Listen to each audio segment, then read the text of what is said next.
Well, hello there again. It's me, American Bowhead, coming at you from my basement. Suppose this is a little rude to wear a hat. Probably rude to wear camouflage, but I'm gonna do it. Today I got something special for you. Actually, it's really special for me. I had a book when I was a kid that really impacted my life greatly, and I've noticed that some of you also have this book because I've seen pictures of it on Facebook. I ordered this book, I found it on Amazon, and I'm gonna open it right now and show you what it is because it's awesome and it's about this big, so that probably gives you a hint. If anybody wants, you can guess down below what book this is, and I guess we can't prove that you guessed before you saw, but it'd be pretty cool if you knew what it was. So let's do this. I'm really excited because I spent hours and hours and hours and days reading this book. I used to sit in a tree, and one of those trees with like the little red berries that you're not supposed to eat. We throw them at each other. It's a lot of fun.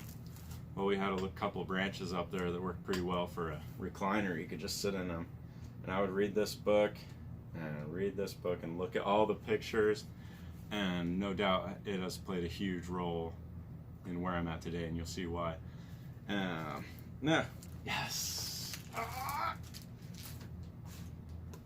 Do you guys know what this is? The important part right here. I don't remember how much I paid for it. I ordered it out of a magazine or something. It might have even been free. And I got it when I was like probably 8 or 9 years old. So let's just go through here. Already it's just jumping right into all the methods and the parts. And I'm going to show you the first boat I ever built. This is a catalog, and it shows you little pictures of a boat and then kind of like a little breakdown of what's involved in making it and different methods. And then you just kind of find one that strikes your eyes. Dinky. We're getting close. The one I built was called the Imp. I-M-P. It was 10-foot, flat bottom. So by the time I built my first mini boat, I had already built 2 boats. One of them right after reading this book, and one of them about 2 years later when I got help from my dad. The first boat was built out of OSB, a single 4x8 sheet. Never touched the water, and that's good because OSB is basically a sponge. Cool. They just show these little things of the sailboat just built out of strips. And then you cover it with plywood and stitch and glue method. That's kind of where I figured out you could build anything you wanted. It just started coming together for me. And I just took to it like a boat to water. There it is. The Imp. I thought it had a picture of a real one in the water, but that's the first boat I ever built that actually floated. 10-footer, flat bottom, already a mini boat if you just ripped my special book. Oh, this brings back a lot of memories. The Imp is a diminutive craft that wears many hats. As a ship-to-shore dinghy, you can easily tow or stow the craft on board a larger cruiser. The Imp is not only a handy size, but is inexpensive to build as well. Planking is 1/4 inch by 4x8. AB exterior marine grade plywood. You can plank the whole boat with 2.5 sheets with material left over. The hull is built bottom side up over building forms that are later discarded. The straightforward construction makes it possible for the average handyman to build the hull in a weekend. Now, I'm stressing that because I gotta tell you a story. When I was whatever of age that I had this, I asked my dad probably 4,000 times to let me build a boat, and he finally gave in. We ordered from that exact plans. It came on full-size blueprints with a bag of brass screws about this big, some like mixing cups or something. There was some other stuff in there. I don't recall exactly, a guide maybe. And we thought, oh, it'll take a couple weeks because we're not the average handyman. And it took us 3 years, yeah, not joking. Now, we weren't working on it the whole time. You start with the frames. We got the frames built real quick.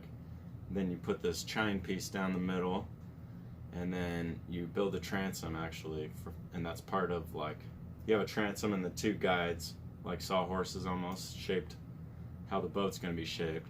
Put the transom on the back, then like a chine or maybe 3 of them, and then you bend these chines, the actual chines, around to the front to this stem piece, bending those chines around at, you know, it's a 10-foot boat, and you're going from 4 feet wide to the tip in 10 feet. Not only that, the first half of it is straight, so you're bending right there. And we didn't know how to do that. We got pine, snap, hemlock, snap, mahogany, snap. There was just no way. Finally, we went to Standcraft Boats and asked the guy Sid there what we could do, and he helped us, and all we had to do was run the 1x2 chine through a bandsaw right down the center, and that second half of it would flop around like this. So then you stretch the parts apart. This is the 1x2 split down the middle. You put epoxy in here and then put it together, and then you bend it however you want, and then that epoxy dries, and it would hold its shape even if it wasn't on the form. And that kind of is part of the spine of the whole thing. And then you can just shave it off and level it and plane it however you need it. So then eventually, that took us months and months of trying and giving up. This Harbor Master looks kind of like one that my friend Dan Adams wants to put electric motors on. You gotta have a bunch of friends over to flip your boat when you're building upside down. I really like this this double eagle right here. I don't know why, but it just felt like it. A cabin is great, a little bit of a sleeper under here, or a galley or whatever, and then a bunch of deck space. It doesn't need to go fast to look cool. I really always liked that design. It's just a lot of cool stuff in here. You ought to get this book. I got it off of Amazon for like $5 used. And I'm probably gonna give it to my son. If you guys are staying in for some reason that I'm probably not monetarily allowed to talk about right now, then maybe a good book to order on Amazon is this one. Get some fire going for when you get healthy, or when all of this stuff passes over. And gosh darn it, go build a boat. Thanks for watching. Have fun. Stay safe. Be cool. Love one another.